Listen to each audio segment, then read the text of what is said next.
World leaders are in Mexico this week for this year's G20 summit, but this trip to the beach is no vacation.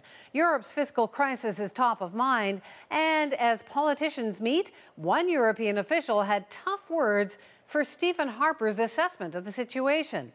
Our senior correspondent Terry Milewski is at the summit. Terry. Well, Wendy, the wave of relief from Greece swept all the way to Mexico. But the G20 leaders here were very quick to point out that this does not mean that the Eurozone debt crisis is over. A positive prospect for... The U.S. president was one of many who said the news from Greece is good, but neither Greece nor Europe is out of the woods. Both still face painful sacrifices and questions about whether they have the will to make them. The problems of the Eurozone remain very significant. Prime Minister Stephen Harper welcomed the Greek election results, but then he quickly went back to bashing Europe's continuing failure to make the fundamental changes he says are crucial.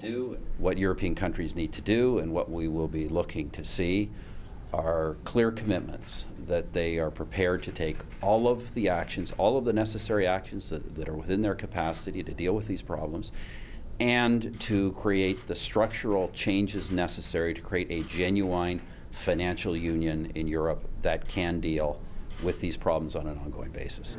But Harper's hard line and his refusal to help finance the IMF's bailout fund drew a testy response from the European Commission's president, who made it plain he doesn't need lectures from Canada.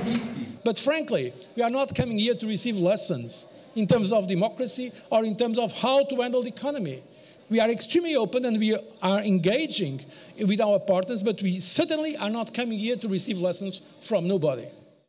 A clearly irritated Barroso added that Canada wants a free trade deal with Europe, a not-so-subtle hint that the unsolicited advice is not helping.